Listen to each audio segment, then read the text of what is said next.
What's going on, guys? Welcome to the video, welcome to my home.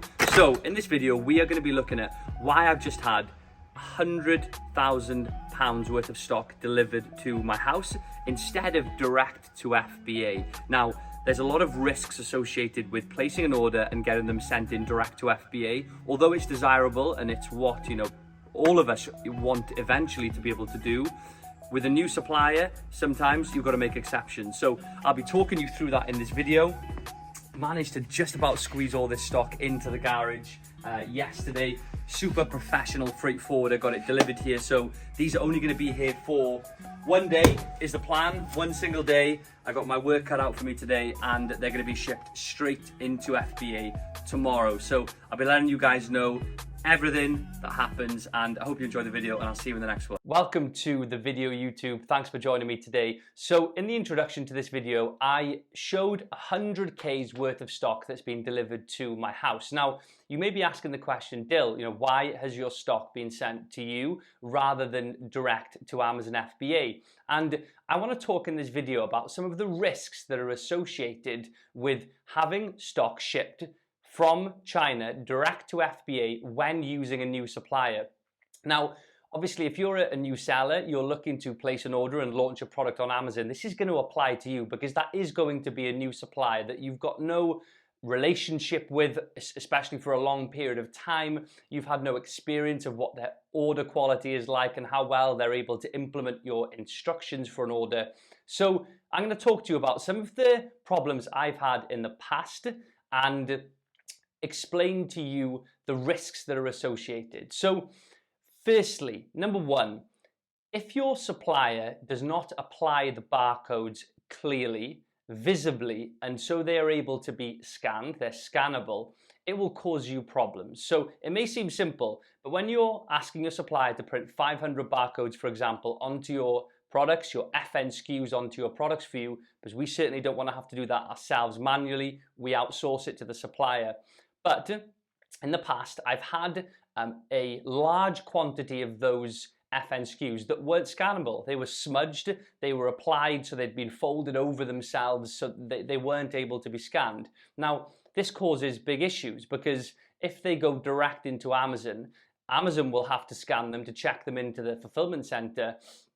And if they don't, if they're not able to scan them, then you potentially will have an inbound shipment performance notification, which is basically a slap on the wrist to say you've done something wrong, and they will charge you 25 pence per item to reapply the correct FN SKU on top. So, it's not the biggest problem, and it's not number one on my list, but it is something that I like to go and have a look at 10% of the units and make sure that they've understood that they need to be super clear and applied properly. Now, number two, which is still related to barcodes, when you are placing an order, especially for multiple FN SKUs, so you've got multiple products that are being shipped, it's very important that the right barcode is assigned and stuck onto the right product. Because if it isn't, that will mean that when they get checked into FBA, they are supposed to be checked by Amazon themselves, by the FBA people who work there, the employees, and have a look to make sure that they match the product. However, in reality, this doesn't always happen,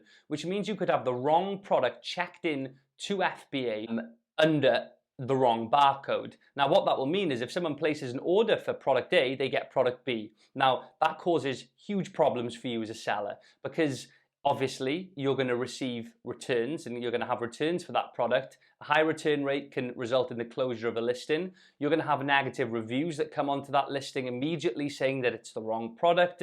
Even if it's a fulfillment issue, you state it will still be assigned to your listing as a negative review because ultimately it was your error. Now, one way to try to counteract this problem or stop it from happening is to obviously communicate to your supplier very clearly how important it is for the right FN SKU to be attached to the right product. Send them photos of the product with the barcode next to it, emphasize the importance.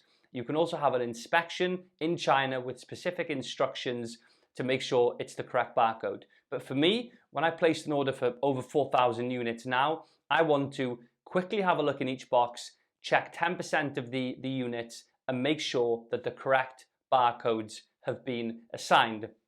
I've actually managed to get through all of those 4,000 units in under 24 hours, far less than that. It was about 4 hours, check them all, repackage them, and now they're ready to go in. So it wasn't too much of an inconvenience, but I've now got peace of mind that they have correctly labeled the right products with the right barcodes. Now, thirdly, product quality is important. Obviously, inspection is something that you want to consider doing, something that I've had done with these units, but nothing is going to be as good as you looking over them yourself. You've had the sample, you know the spec, you've placed the order. For quality control purposes, from a new supplier, and again, I emphasize, we're talking about new suppliers here, not someone that you've got an existing relationship with and you trust, but someone who potentially could make errors. Now, I've been able to check, again, about 10% of those units, make sure that everything is as it should be, make sure the quality of the product, the branding, has not deviated at all from what we'd specified and what I'd experienced with the sample. Now, again, peace of mind for me that when my orders start to come in, that customers are going to be receiving what they should at the standard that they should. So those three are the main issues and the main problems and mistakes that can be made that can cause you a lot of hassle. And you know, the last thing you want is a lot of stress around these things. And the problem is when you're a new seller, especially, you may not be thinking about those things. It's almost like by default, they'll just get done. That's easy, it's straightforward. The main things to worry about are PPC, the quality of the product, making sure they get to you on time, etc. Now, those things are obviously extremely important, but what we don't want to do is overlook some of those other things, because if you satisfy those 3 points, you know, the product's all good, shipment's on time, but they've muddled the barcodes up and in they go. Suddenly you've got a massive problem on your hands. You've got no idea what's going on. Support is a nightmare with Amazon. You've got to create a removal order for all the products, rejig them around, relabel them. Some of them are used. It causes hassle. I've experienced it in the past with new suppliers and you want to avoid it. So that's going to be my reasoning. And again, it's down to you. You let me know in the comments below. If you're using a brand new supplier, placing a large order, would you prefer to have them shipped to your house, or are you going to just sample it, inspection, straight to FBA? Because both are doable. I've done both in the past, but on this occasion, I chose to do what I explained to you. So I hope that's useful for you guys. Make sure you consider those things when you are placing an order and you are liaising with your supplier about the things that are important, if they're, you know, prepping the shipment for you to go into FBA. And like and comment on the video. Always love to see you guys comment and read those comments. So yeah, I'll see you guys in the next one.